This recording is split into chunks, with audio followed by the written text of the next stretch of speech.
tengok pada ayat ini, kita akan dapati bahawa Allah menggalakkan kita untuk nak berinfak dalam kebaikan ini tanpa ada satu qaid ataupun tanpa ada satu limitasi. Dan Allah sebut secara umum, wa ma taf'alu min khairin fa innallaha bihi alim. Maksudnya Allah kata kalau apa sahaja kebaikan yang kamu buat, apa yang kamu belanjakan, Allah itu maha mengetahui. Dan manusia ketika itu seolah-olah ayat ni menggambarkan manusia masa itu sedang menghadapi musibah ataupun sedang melalui satu situasi yang sukar, yang menyebabkan mereka perlu untuk nak berbelanja, mereka perlu untuk nak saling tolong menolong. Jadi Allah kata apa yang kamu buat Allah tahu. Maksudnya kalau kita ada sikit, kita kongsikan yang sedikit. Yang ini perlu kita faham. Maksudnya ada orang dia kata ditunggu dia nak kaya baru dia nak bersedekah, dia nak kaya baru dia nak bantu orang. Sebenarnya kita tak boleh macam tu. Setiap daripada kita perlu ada niat, kena ada tanamkan dalam diri kita, kita hendak menjadi orang yang memberi, bukan yang diberi, bukan yang hanya menerima sahaja. Dan yang ni satu mentaliti yang perlu kita ubah. Ramai daripada kita hanya mengharapkan orang kaya yang memberi. Dan tapi kita rasa kita ni kalau tak sekaya mereka, kita tak perlu memberi. Sebenarnya salah. Kita memberi dengan kadar apa yang kita ada. Dan kadar apa yang kita ada, yang kita beri itu, menurut kemampuan kita itulah yang Allah Subhanahu Wa Taala akan ganjari. Sebab Allah tahu. Katakan kalau kita ada 1,000 dan kita bagi orang itu 100. Banyak tu, besar tu, sebab 1,000 itu mungkin kita sangat perlukan dalam kehidupan kita. Kita perlu bayar sewa rumah, kita mungkin perlu untuk nak bayar itu, ini dan macam-macam yang penting. Berbeza dengan orang yang ada mungkin 10 juta. Orang yang ada 10 juta, kemungkinan kebanyakan harta-harta itu dah lebihan. Dan sebab keperluannya dia dah ada rumah yang besar, dia dah ada kereta yang banyak, dia dah macam-macam yang berlebih-lebihan. Jadi kalau kata dia nak belanja 100,000 dengan kadar 10 juta yang dia ada, mungkin tidak setara, mungkin tidak setanding dengan orang yang ada 1,000 tapi dia sanggup memberi 100. Kemudian kita lah terutamanya kena ada satu set yang mana kita peruntukkan apa yang kita ada tu untuk nak memberi. Sometimes orang ni dia mengharapkan orang lain. Dia nak orang lain infak, dia mungkin akan itu inilah. Dia boleh infak juga tapi dia tak infak. Dia nak tunggu orang lain yang infak. Sedangkan dia mampu. Mampu itu bukan maksudnya kita kena jadi kaya, tapi dengan kadar yang ada. Kita ada lebihan daripada apa yang kita perlukan. So Allah tahu apa yang kita belanjakan dan segala itu yang Allah akan ganjari kita, baik yang sedikit ataupun yang banyak. Dan kemudian kalau kita lihat dalam ayat ni,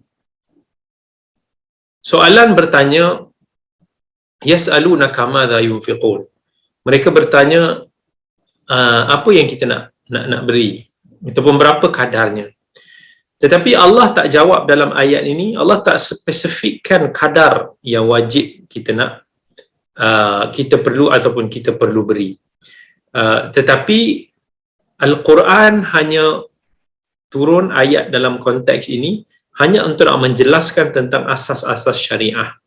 Ada benda yang secara perincinya Islam ataupun syariat ini tidak memperincikan. Contohnya bila Allah kata suruh kita berbuat baik sesama keluarga, wa'ashiruhunna bil ma'ruf, gawilah isteri kamu dengan baik.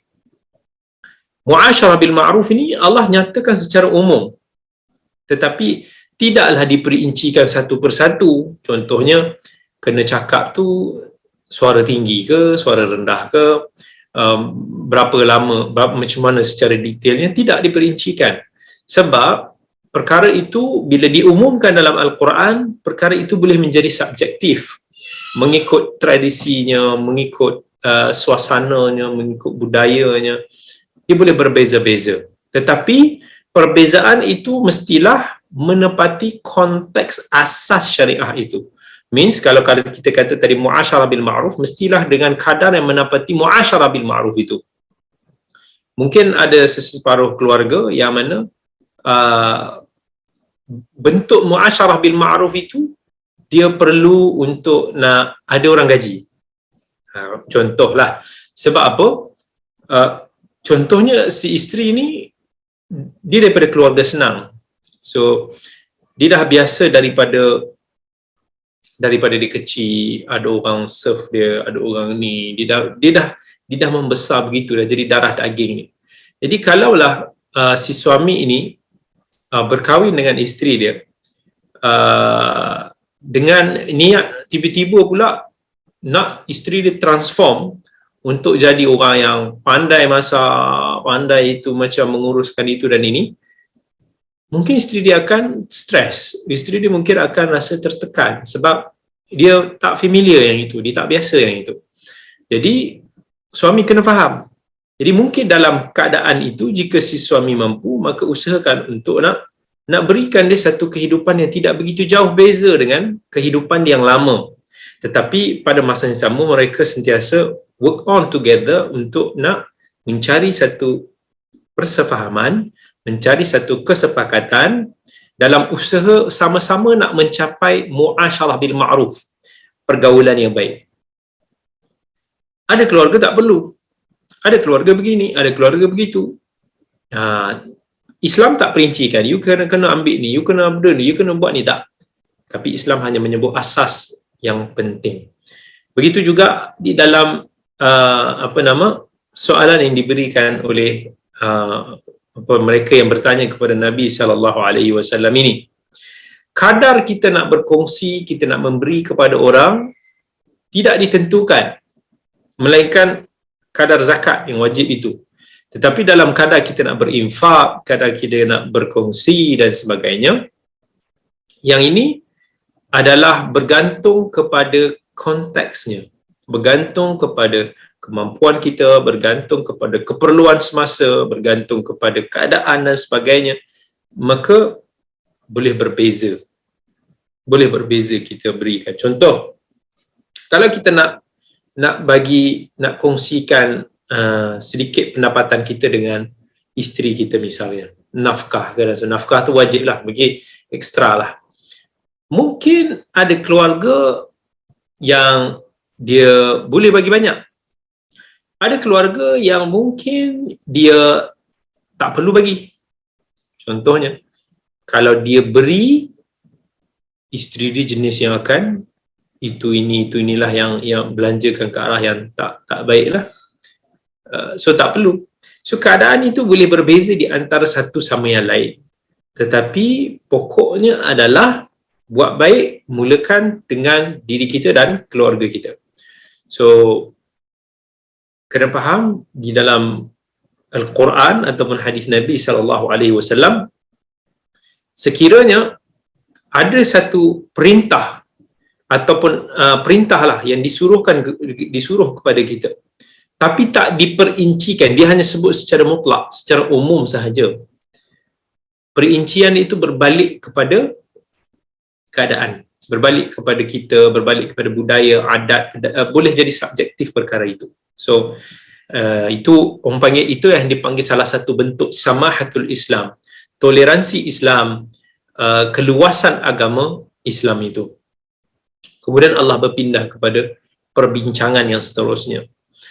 Dalam ayat 216 Allah kata, kutiba alaikumul qitalu wa huwa kurhul lakum wa asa an takrahu syai'an wa huwa khairul lakum wa asa an tuhibbu syai'an wa huwa syarrul lakum wallahu ya'lamu wa antum la ta'lamun. Kutiba alaikumul qital wa huwa kurhul lakum. Allah telah memfardukan, masa ni kepada sahabat-sahabat Nabi lah, Allah telah memfardukan peperangan ataupun jihad itu kepada kamu. Tetapi ada daripada kalangan kamu, iaitu orang-orang munafik ini, makruh, dia tak suka berperang. Maksudnya dia tak suka menerima hukuman ataupun perintah-perintah Allah yang berat ini. Berat untuk kita. Kadang bukan suka pun, even yang tak munafik pun, kita tak suka peperangan, kita tak suka pertumpahan darah, sebab peperangan dan pertumpahan darah itu biasanya akan membawa kepada malapetaka, membawa kepada bencana, membawa kepada kemusnahan. Siapa yang suka? Tak mau. Islam pun tak mau berperang. Islam pun bukan menggalakkan peperangan, menyerang orang tak tentu pasal. No. Islam memfardukan peperangan atas syarat-syarat yang tertentu. Sebab tu kalau kita belajar fiqh sampai kepada perbahasan jihad, di situ akan dinyatakan tentang syarat-syarat, kriteria-kriteria yang mewajibkan ataupun menjadikan jihad itu satu kewajipan. Boleh jadi dia jadi fardu kifayah, boleh jadi satu fardu ain. Bukan tiba-tiba kita kata, okey, jom kita pergi serang Amerika. Tak. Bukan begitu. So, dia ada dia punya step, dia ada dia punya level, dia ada dia punya keadaan. Yang itu kita kena belajar lebih lanjut tentang perbahasan hukum hakam fiqh. Tetapi Allah SWT menugaskan kita, khususnya kepada zaman itu, pada para sahabat radhiyallahu anhum, kerana Allah tahu ianya adalah baik ataupun membawa kebaikan kepada kamu, membawa kebaikan kepada agama. At-tashri' manutun bi'ilmi Allah Ta'ala wa hikmati. Setiap syariat itu dia berbalik kepada ilmu Allah dan juga kebijaksanaan Allah. Satu syariat ini bukan dia mengikut kehendak kita, bukan hanya mengikut emosi kita semata-mata. Itu yang membezakan di antara hukum hakam syariah dengan peraturan-peraturan manusia. Peraturan-peraturan manusia boleh dipengaruhi oleh boleh bias, boleh berbalik kepada kehendak manusia. Sebab tu kalau contoh kita tengok di barat, mereka membenarkan perkahwinan sejenis, mereka membenarkan LGBT, sebab itu hawa nafsu mereka. Mereka ikut emosi, mereka ikut apa yang kepala mereka yang tak ada pedoman itu nak. Wa asa an takrahu syai'an wa huwa khairul lakum. Boleh jadi ada satu perkara yang kamu benci, tapi ia baik bagi kamu. Sebaliknya, wa asa an tuhibbu syai'an wa huwa syarrul lakum. Boleh jadi ada benda yang kamu suka, tapi dia tak baik bagi kamu. Ayat ini menunjukkan betapa pendeknya akal manusia, betapa lemahnya akal manusia dalam nak menganalisa sesuatu yang baik ataupun tidak. Sebab apa? Tak kiralah seseorang itu cerdik macam mana sekalipun, tak kiralah seseorang itu mungkin kita kata dia tokoh pemikir, ilmuwan, hartawan, jawatan, apa sahaja dia ada pun, tetapi nak tahu baik ataupun buruk ini panjang perjalanannya. Kita boleh tahu, kita boleh ukur beberapa perkara yang baik, tetapi benda tu pendek je di depan kita. Benda-benda yang semasa mungkin kita tahu, oh ini baik, ini buruk bagi kita. Tetapi bila kita nak tahu daripada sudut ke depan, jauh ke depan, akal kita tak boleh sampai. Banyak perkara yang kita rasa benda tu tak elok, tapi dia sebenarnya elok. Satu hari nanti kita akan tahu benda tu elok. Contoh, masa saya kecil dulu, umur saya 9 tahun, mak ayah saya dah hantar saya pergi belajar jauh kat Kelantan tu. 6 tahun hidup saya daripada kecil tu di asrama. Siapa budak-budak kecil yang suka duduk asrama? Biasanya lah kebanyakan tak suka. Lagi kalau suasana dia tu tak menarik. Saya hidup menangis dulu. Dia adalah zaman tu punya keadaan kan. Tapi masa tu siapa boleh nak report? Kita nak report kat mak ayah pun tak boleh, jauh. Telefon tak ada. Masa tu zaman public phone je. duit siling tak cukup, duit pun hilang je, seksa masa tu kita rasa, merana je.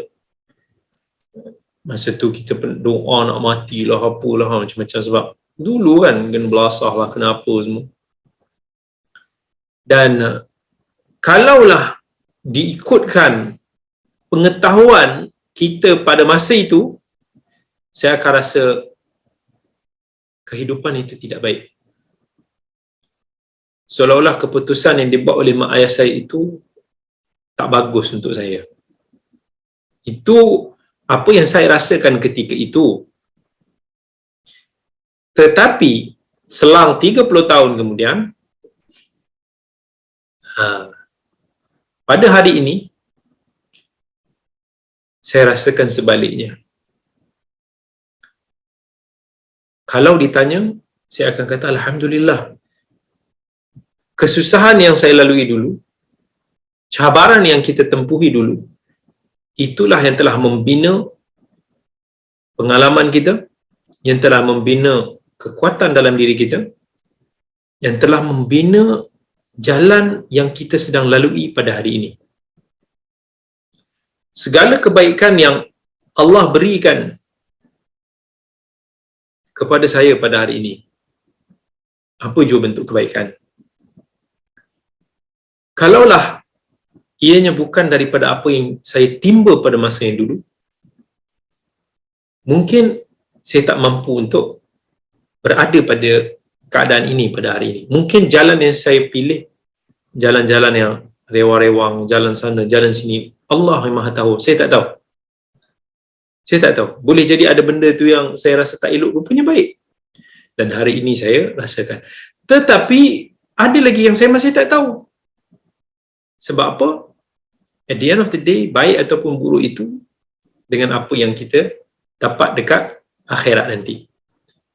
Kita tak mau juga apa yang kita rasa baik kita dapat pada hari ini, rupa-rupanya dekat akhirat nanti Allah hancur segala pahala kita. Amalan kita habis. Kita tak ikhlas. Dosa macam-macam yang kita tak tahu. Kita tak mau begitu.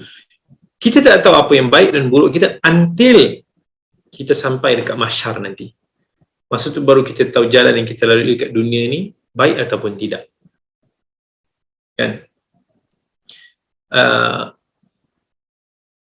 Sama juga, saya percaya sahabat-sahabat semua saya di hadapan ni,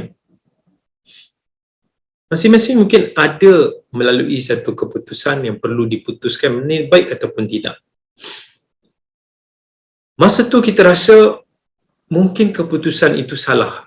Rupa-rupanya mungkin selang beberapa tahun, oh betul keputusan yang kita ambil. Ada juga yang kita rasa keputusan yang kita ambil dulu tu salah ataupun betul, rupa-rupanya salah keputusan itu. Sebab akal manusia ini very limited. We don't know the future.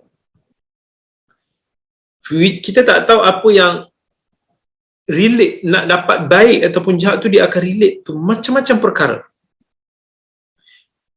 Okay, kalaulah saya tak pergi, mungkinlah kalau saya tak pergi ke sini, mungkin tak jumpa dengan orang ni. Kalaulah kita tak jumpa dengan orang ni, kita mungkin jumpa orang lain. Mungkin kalaulah kita pergi ke tempat lain, mungkin akan berlaku. Di terlampau banyak possibilities. Terlampau banyak possibilities. Contoh kalaulah berlaku satu kemalangan. Orang akan kata, kalaulah orang tu tak berjalan dekat jalan raya tu, mungkin dia tak kena langgar. Tapi nak kena back to back balik. Apa yang membuatkan orang tu pergi ke jalan raya tu? Mungkin orang tu nak pergi jalan raya tu sebab dia nak lari daripada mak dia yang tengah berletih. Lepas tu dia kata, kalaulah dia tak lari daripada mak dia yang berletih, mungkin tak jadi kemalangan. Kenapa mak dia berletih? Lepas tu dia akan relate macam-macam perkara. Semua itu di luar daripada kemampuan manusia. Hanya Allah yang Maha mengetahui. That's why dalam apa jua yang kita lakukan, kita always minta petunjuk daripada Allah Subhanahu wa ta'ala.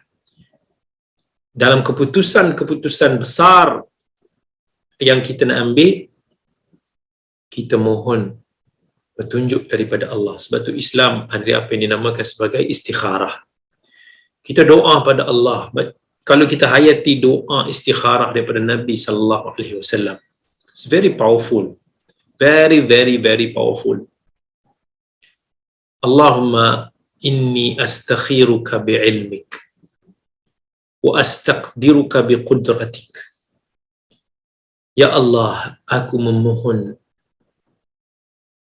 pilihan, petunjuk pilihan daripadamu dengan ilmu yang kau ada, bukan ilmu yang kita ada. Wa astaqdiruka biqudratik, memohon kekuatan dengan kekuatan yang kau miliki. Fa innaka ta'lam wa ana la a'lam. Kamu tahu, aku tak tahu. Fa innaka taqdir wa la aqdir. Kamu ada kemampuan, aku tidak ada. Fa innaka anta 'allamul ghuyub. Kamu yang engkau ya Tuhan yang Maha mengetahui segala perkara yang ghaib. Nampak? Sebab kita tak tahu what's the good for us for future. We don't know. Kita pilih nak kerja ni ataupun kerja ni. Kita nak pilih pasangan kita yang ni ataupun yang ni. Kita tak tahu. Itu yang baik ke? Ini yang baik. Sebab nak tahu baik ataupun tidak, it's about future. Dah masuk future nanti baru kita tahu benda itu baik ataupun tidak. So dia berkaitan dengan ilmu ghaib yang Allah yang miliki, yang kita tak miliki. Allahumma in kunta ta'lamu anna hadzal amr khairan li fi dini wa ma'ashi wa 'aqibati amri faqdurhu li wa yassirhu li thumma barik li fihi. Ya Allah, kau tahu jika ini yang baik bagi aku, maka tentukanlah aku melalui mendapat itu, permudahkanlah aku dan berkatilah itu, apa yang aku pilih itu. Sebaliknya, kalaulah perkara ini buruk bagi aku, maka jauhkanlah aku daripada dia. Janganlah kau takdirkan aku melalui jalan itu ataupun membuat pilihan itu. Bila kita minta panduan daripada Allah, bukan bererti kita kena tunggu sampai dapat mimpi ataupun isyarat, whatever. Boleh jadi Allah nak bagi petunjuk itu, boleh jadi. Tapi apa yang penting sebenarnya adalah kita buat pilihan dalam keadaan kita meminta petunjuk daripada Allah. Saya bagi tahu, mungkin dalam hidup saya ni, saya pernah melalui 4 fasa ataupun pilihan berat yang saya perlu buat, yang saya betul-betul beristikharah kepada Allah. Sebab itu semua berkaitan dengan masa depan kita, kaitan dengan kehidupan kita. Dan ada sampai satu tahap kita istikharah about a week. Daripada perkara tu kita punya runsing, kita punya tak tahu, ya Allah aku nak ni ke tak, aku nak ini ke ini, tak tahu. Sampai setahap nak tidur pun tak boleh, tak lena. Fikir siang malam tak terfikir benda tu. Lagi-lagi bila kita nak buat satu keputusan yang sangat penting dalam kehidupan kita. Kita tak tahu masa depan. Kita tak tahu apa yang akan berlaku. Istikharah.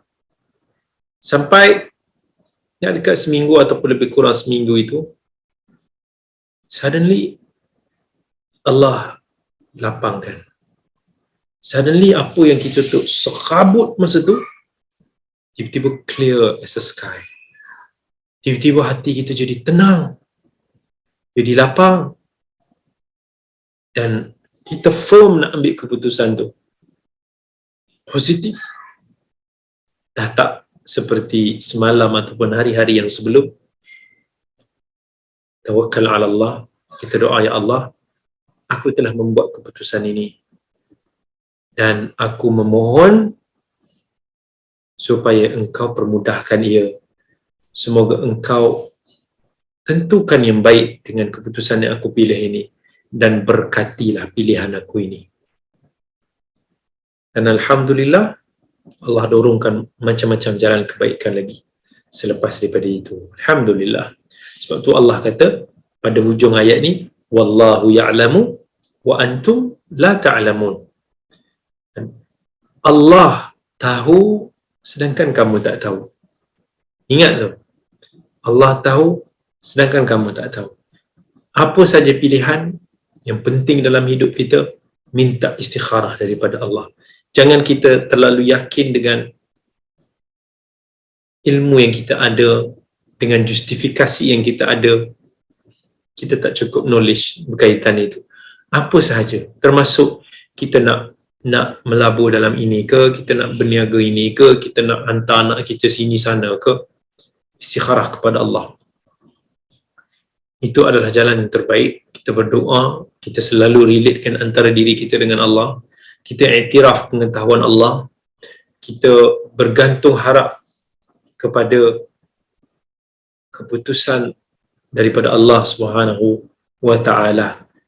Itu yang terbaik dalam hidup kita. Jangan kita terlalu yakin dengan apa yang kita tahu, dengan ilmu yang kita ada, membuatkan kebergantungan harap kita kepada Allah itu sangat-sangat kurang. Baik. Kemudian pada ayat yang seterusnya, Allah nak bicarakan tentang perkara lain pula.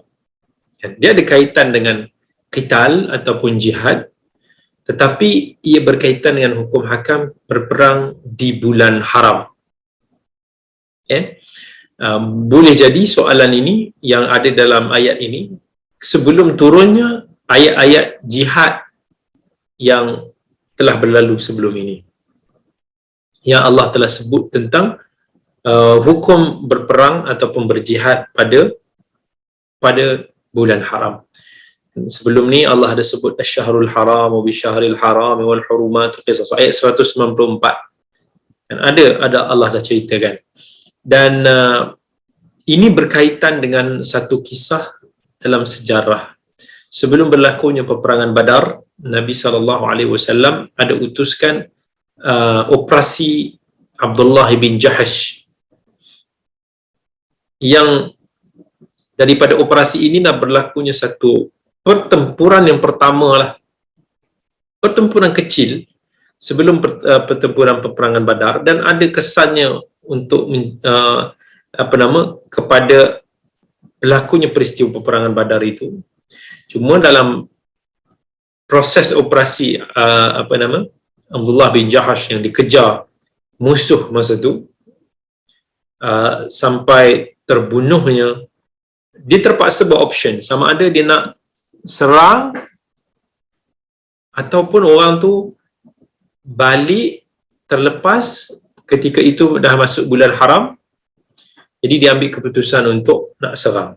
So masa sampai kepada Nabi SAW, Nabi SAW kata, ma amartukum biqitalin fi syahril haram, aku tak suruh kamu untuk nak berperang pada bulan haram. Yang mana masa tu even orang bukan Islam pun mereka menghormati, orang musyrikin masa tu pun mereka menghormati bulan haram.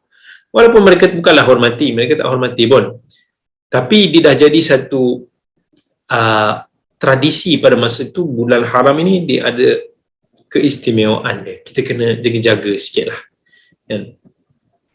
Sampailah Allah turunkan ayat yang ini, ayat 217.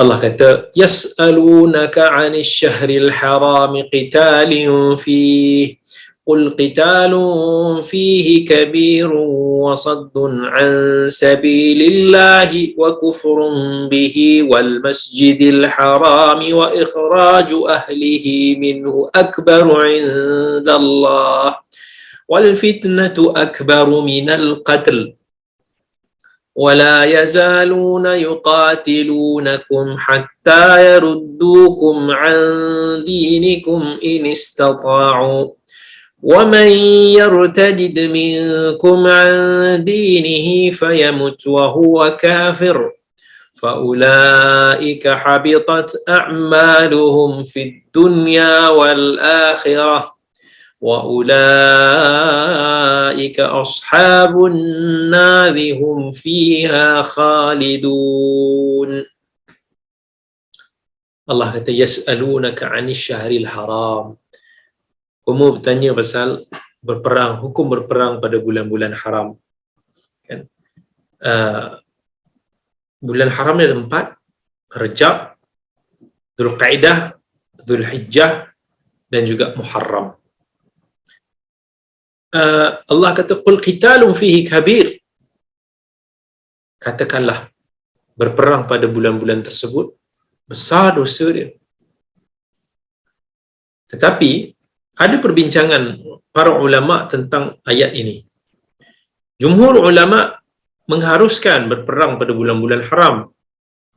Mereka mengatakan ayat ini mansukh. Maksudnya hukum pada ayat ini telah dimansuhkan.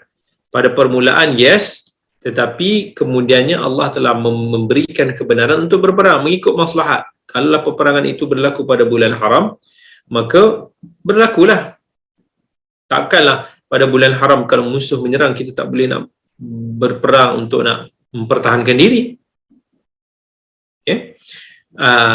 So itu pandangan jumhur para ulama. Kemudian dalam ayat ini disebutkan tentang jenayah ataupun dosa besar orang musyrikin yang telah menindas orang-orang Islam. Mereka dulu pertikai Abdullah bin Jahash ni, kenapa dia dok mencabuli kehormatan bulan haram. Wasaddun an sabilillah. Tapi Allah kata jenayah orang-orang musyrikin ni lebih dahsyat daripada berperang pada bulan haram. Kamu dulu menghalang manusia daripada memeluk agama Islam. Wa kufrun bihi, kamu juga duk menyeru untuk nak mengkufurkan Allah. Wal masjidil haram, kamu juga duk halang orang daripada beribadah di Masjidil Haram. Wa ikhraju ahlihi minhu, dan kamu juga duk menghalau, duk mengeluarkan orang-orang Islam, bahkan Nabi itu sendiri daripada rumah mereka, daripada kediaman mereka, daripada tanah kelahiran mereka, bumi Makkah ketika itu. Itu semua akbaru indallah. Itu semua lebih besar dosa dan jenayahnya daripada apa yang kamu dok pertikai, apa yang dilakukan oleh batalion Abdullah bin Jahsh ketika itu yang menyerang beberapa orang musyrikin pada bulan haram. Kemudian Allah kata wal fitnatu akbaru minal qatl. Maksud dia kezaliman kamu, penganiayaan yang kamu lakukan kepada orang-orang Islam, membawa musibah kepada agama mereka, percubaan yang kamu lakukan untuk mengembalikan mereka semula kepada syirik, itu lebih besar daripada seorang Muslim yang menyerang ataupun membunuh orang musyrikin. Nak cerita pada kisah Abdullah bin Jahash itulah. Kamu duk blame Abdullah bin Jahash, duk serang, bunuh seorang dua daripada orang musyrikin. Masa tu kamu duk canang itu besar. Tapi Allah nak kata fitnah yang kamu lakukan. Fitnah ni bukan maksud dia yang difahami orang bahasa kita ni, tuduh apa yang orang tu tak kata. Orang kita kan selalu cakap, jangan tuduh fitnah tu lebih besar dosa daripada membunuh. Salah. Bukan itu maksud ayat tu. Maksud ayat fitnah tu akbaru minal qatl ni merujuk kepada fitnah ni, maksud dia musibah, malapetaka, bencana, ujian besar yang ditimbulkan, huru-hara yang orang musyrikin masa tu duk timbulkan. Kan yang disebutkan tadi tu, itu lebih dahsyat daripada minal qatl, daripada berlakunya kematian orang musyrikin ketika dia berperang dengan orang-orang Islam. So tak payah nak bising-bising sangatlah wahai orang musyrikin. Itu maksud daripada ayat ni.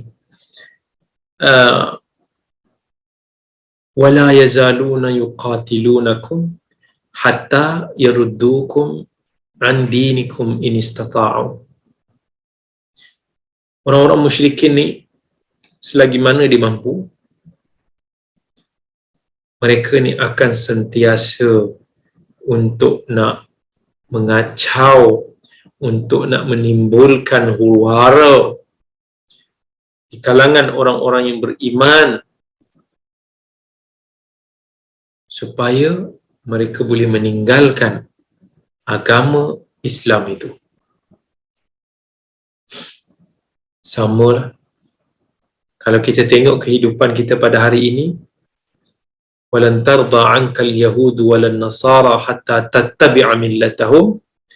Orang-orang Yahudi, orang-orang Nasrani itu tidak akan redha sehingga kamu ikut agama mereka. Itu bermaksud memang nature orang-orang yang tidak beriman, mereka tak suka dengan cara hidup kita orang Islam. Orang Yahudi ni dalam hadis Nabi, dia paling dengki bila dia tengok saf orang Islam yang salat. Sebab tu bila kita nak menunjukkan penyelisihan kita kepada orang-orang Yahudi, kita usaha untuk nak dapatkan saf. Nabi suka umat dia untuk menunjukkan perbezaan dengan orang-orang musyrikin, orang-orang Yahudi, orang Nasrani. Sebab tu dalam Islam, bila Nabi kata, wahai orang Islam, selisihilah orang Yahudi atau orang musyrikin, bela janggut.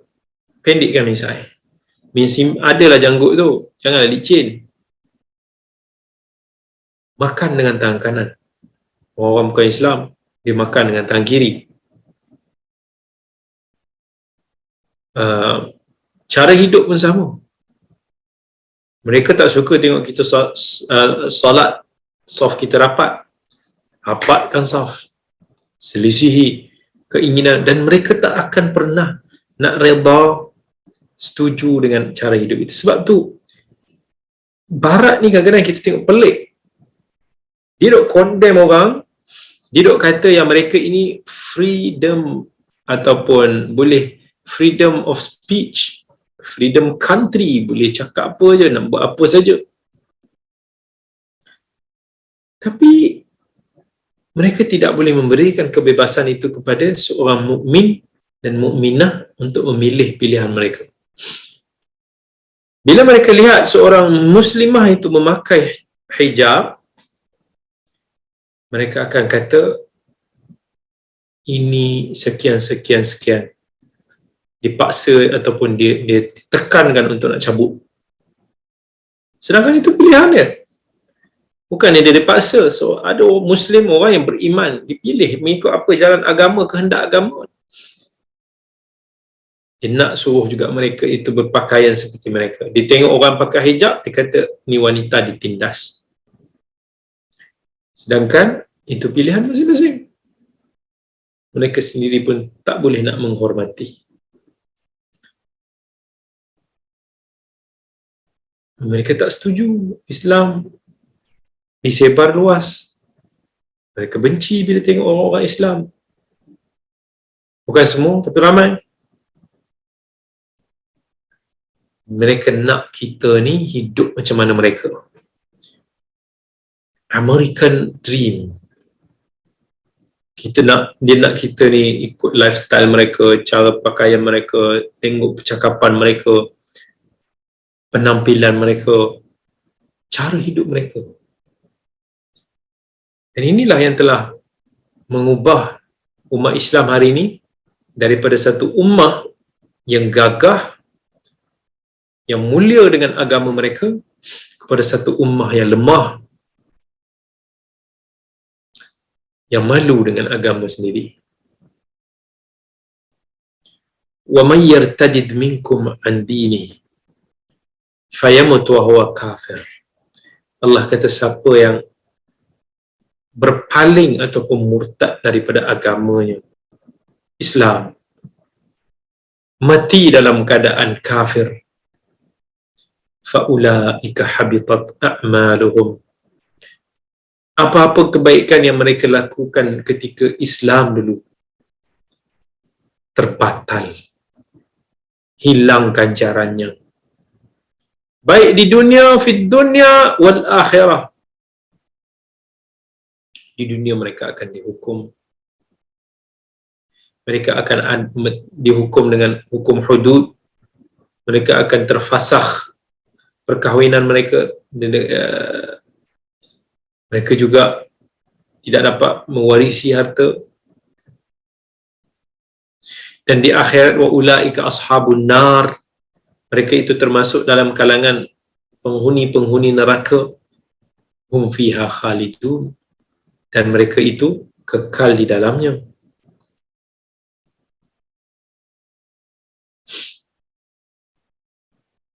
Dan kemudian Allah Subhanahu wa taala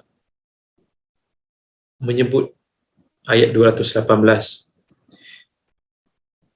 innal ladzina amanu wal ladzina hajaru wa jahadu fi sabilillah ulaika yarjuna rahmatallah wallahu ghafurur rahim. Innal ladzina amanu, orang yang beriman dan berhijrah dan berjihad fi sabilillah, yang menghimpunkan tiga sifat ini, iman, hijrah dan jihad. Asal ayat ni Allah nak puji tentang geng-geng Abdullah bin Jahsh, operasi Nabi SAW tadi tu. Ulaika yarjuna rahmatullah, mereka itu sebenarnya orang yang tamak mengharapkan rahmat daripada Allah. Mereka melakukan itu kerana cintanya mereka kepada agama, cintanya mereka kepada mati syahid, cintanya mereka kepada pahala daripada Allah. Wallahu ghafurur rahim. Sebab tu Allah boleh nak ampunkan mereka. Allah itu Maha Pengasih. Kalaulah apa yang dibuat oleh tentera Abdullah bin Jahsh itu salah pun, Allah tahu. Mereka itu bagaimana sifat mereka. Iman, hijrah, jihad. Atas sebab itu Allah boleh saja nak ampunkan mereka. Kemudian pada ayat-ayat yang seterusnya, Allah cerita pula pasal perkara yang lain yang berkaitan dengan soalan para sahabat yang lain. Ini mungkin ayat-ayat ni nak menjawab ni beberapa persoalan-persoalan daripada para sahabat radhiyallahu anhum dan manusia yang lain. Maka dalam ayat yang ke-219 Allah kata, yas'alunaka 'anil khamri wal maisir qul fihima ithmun kabir wa manafi'u lin-nasi wa ithmuhuma akbaru min naf'ihima wa yas'alunaka madza yunfiquna qulil 'afu kadzalika yubayyinullahu lakumul ayati la'allakum tatafakkarun. Kalaulah manusia itu bertanya tentang arak dan juga judi, al-khamar, arak dipanggil sebagai khamar dalam bahasa Arab sebab khamar itu diambil daripada perkataan menutup, yukhammirul aql, kerana arak itu boleh menutup akal kita, maksudnya ditutup kewarasan akal kita.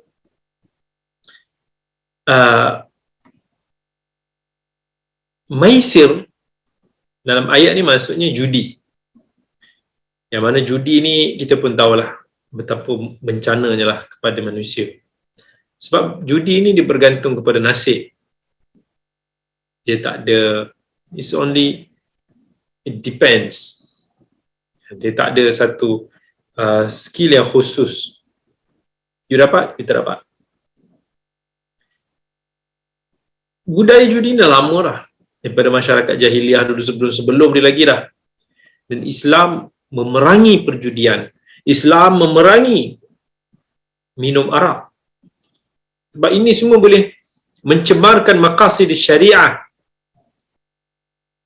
nak jaga nyawa manusia. Orang yang minum arak, dia boleh bunuh orang.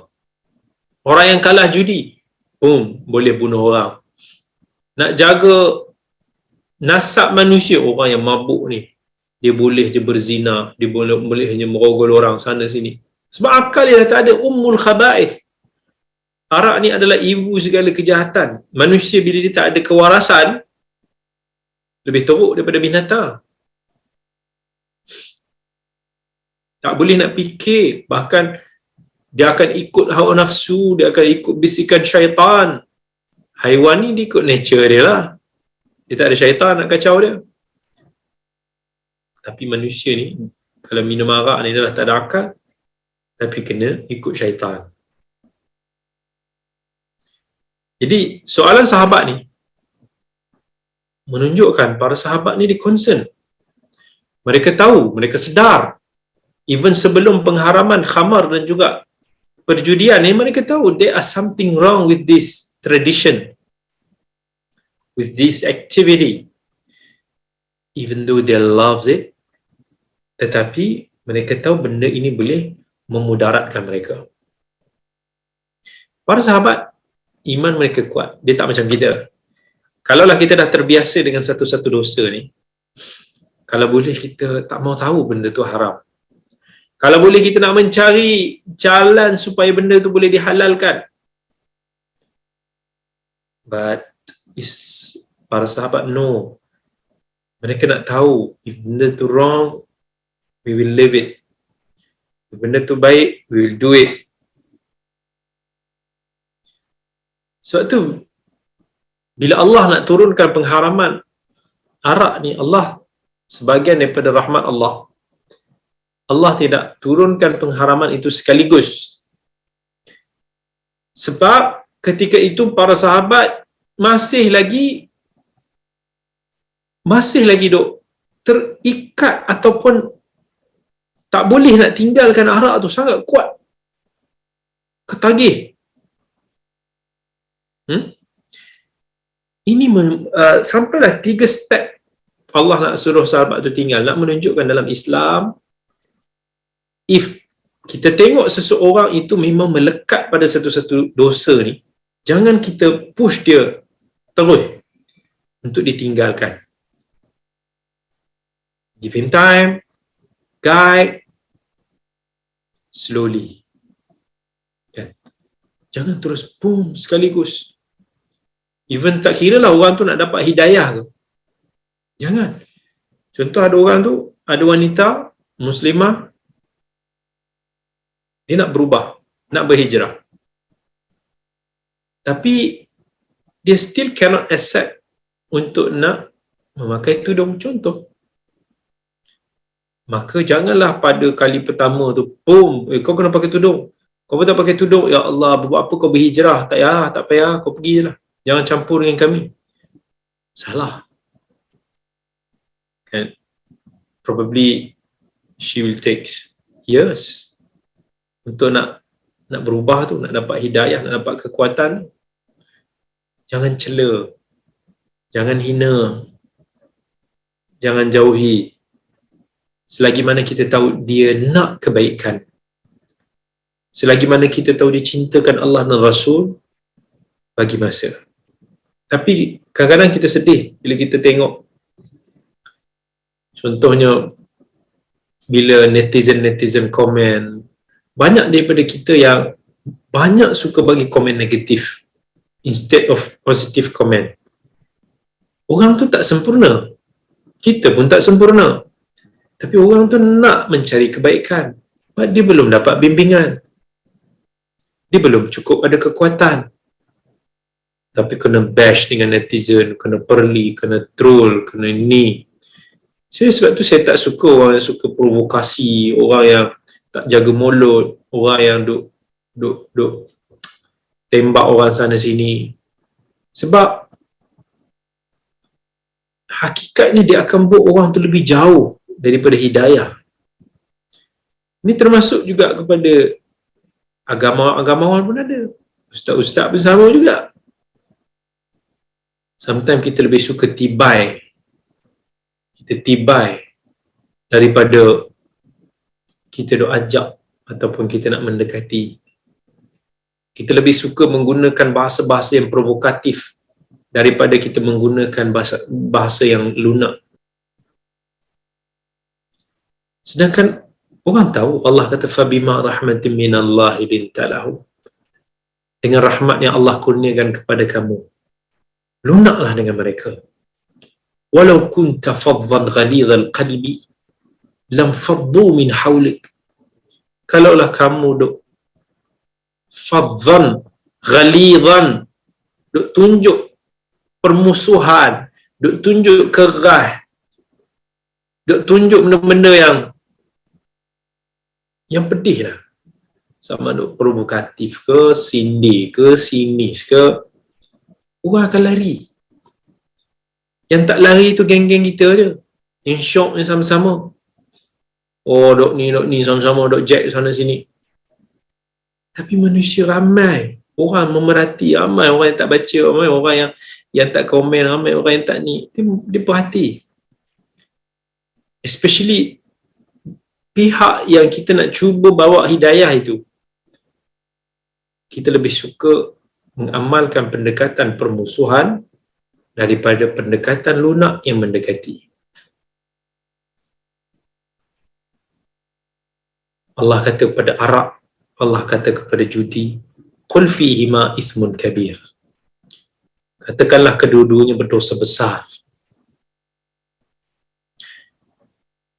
Dosa dia boleh berantai. Orang yang minum arak, bukan hanya dosa minum arak, tapi dia boleh jadi terpukul orang, ternaya orang, terbunuh orang, itu dah. Judi pun sama. Bila dah ketagih judi, adalah keluarga, adalah orang yang akan menjadi mangsa. Wa manafi'u linnas. Kalaulah khamar itu, kalaulah arak itu ada manfaatnya kepada manusia. Contohnya kamu dapat arak ni, kamu dapat bisnes. Kamu jual arak, kamu untung. Mungkin juga kalau kata kamu menang judi, kamu kata kamu nak tolong orang susah dan miskin. Adalah manfaat yang kamu dok claim itu. Even orang jahiliah dulu, bila mereka menang judi, duit tu memang akan diberi kepada orang. Itu cara dia dapatkan pengaruh lah. Dia tahu duit judi tu busuk.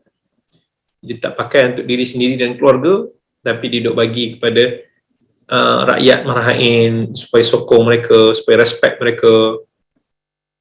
Tapi Allah kata wa ithmuhuma akbaru min naf'ihima. Dosa daripada kedua-duanya itu, judi dan arak itu, kesan negatif dia lebih besar daripada manfaat dia. Sebab kita pun tahu tak ada keluarga, tak ada masyarakat yang sudah sinonim dengan kedua-dua dosa ini, melainkan pasti ada binasanya. Bila mabuk, gaduh orang, itu ini, macam-macam. Dalam hadis Musnad Ahmad, Umar, dia kata, Allahumma bayyin lana fil khamri bayanan syafian. Ya Allah, tunjukkanlah kepada kami secara jelas apa hukum arak ni. Maka Allah turunkan ayat ni dalam suratul Baqarah. Maka Umar dipanggil dan dibacakan ayat ini. Kemudian Umar tanya lagi, Ya Allah, jelaskan tentang arak ni dengan satu penjelasan yang clear. Maka Allah turunkan ayat fasa yang kedua, Ya ayyuhalladzina amanu la taqrabus salata wa antum sukara. Janganlah kamu solat dalam keadaan yang kamu mabuk. Masih tak cukup lagi. Maka Umar doa lagi, Ya Allah. Umar antara yang strongly nak arak ini diharamkan. Sedangkan dia di jahiliah dulu antara orang yang kuat minum arak. Maka turunlah ayat ke-90 daripada surah Al-Ma'idah. Lalu bila sampai kepada ayat fahal antum muntahun, adakah kamu berpuas hati? Umar kata intahina, inilah yang kami nak. Inilah yang aku nak. Arak ni totally diharamkan. Allah kata rijs, arak ini adalah najis, jauhilah, fajtanibu. Ini uslub samahah, toleransi Islam yang mengambil kira konteks masyarakat yang tentang keadaan seseorang itu di dalam apa jua penerapan at-tasyri'. Kemudian soalan yang antara yang selalu berulang di kalangan sahabat bila ditanya wa yas'alunaka madza yunfiqun, apa benda yang nak kena bagi, nak kena belanja, yang tadi kita dah baca ayat tu Allah kata qulil afu. Al-afu ni antaranya apa benda yang berlebihan. So bila benda tu berlebihan daripada keperluan kita, benda tu lebih mudah untuk kita keluarkan. Kalau benda tu hanya cukup keperluan kita, kita susah sikit nak keluarkan sebab nature manusia dia akan fikirkan tentang diri dia dulu, tentang keluarga dia dulu. So keperluan tu susah kita nak bagi. Tapi apa yang lebih daripada keperluan kita sepatutnya dia mudah. Tetapi kalaulah yang berlebihan itu pun susah untuk nak kita keluarkan, maka di dalam hati kita ni ada penyakit.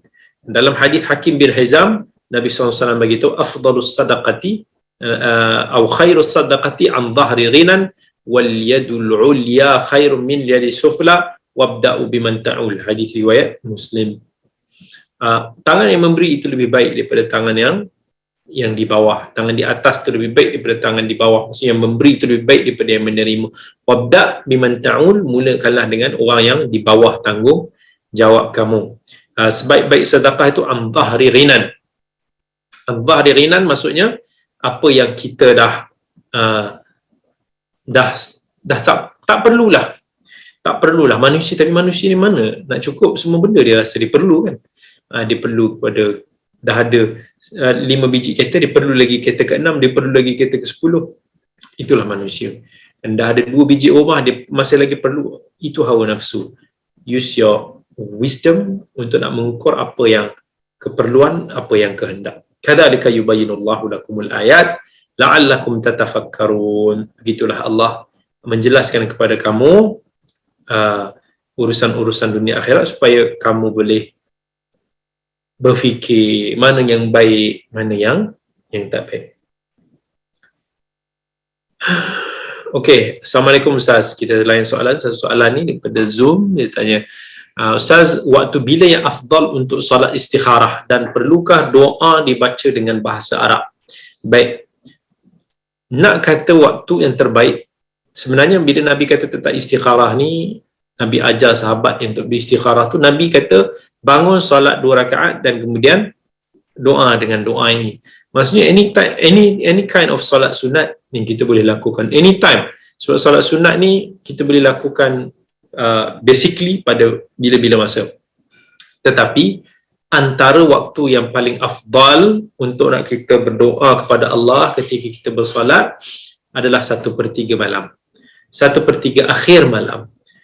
Waktu-waktu pukul 4, waktu-waktu pukul 5, itu antara sebelum subuh tu, itu antara waktu yang terbaik. Sebab Allah sebut tentang nuzul Allah itu ke dunia ini. Allah kata siapa yang berdoa aku akan mustajabkan, siapa yang memohon keampunan aku akan ampunkan. Di manakah hamba-hambaku ini? Allah tanya hamba-hamba yang nak berdoa pada masa itu. So ditambah lagi dengan waktu yang penuh dengan barakah itu, dengan salat malam yang kita lakukan. Ya Allah, puji orang beriman adalah orang-orang yang membangunkan salat malam itu. Ditambah lagi dengan kita doa meminta petunjuk istikharah daripada Allah SWT. InsyaAllah jika kita menjauhi asbab yang menyebabkan doa kita itu terhalang, maka Allah akan makbulkan. Adakah doa itu mesti dibaca dalam bahasa Arab? Tidak semestinya doa itu dibaca dalam bahasa Arab. Sebab faedah daripada kita berdoa ni adalah kita nak meminta kepada Allah. Kalau orang tu tak boleh nak berbahasa Arab, macam mana dia nak meminta kepada Allah? Maka tidak wajib untuk nak berbahasa Arab dalam doa kita.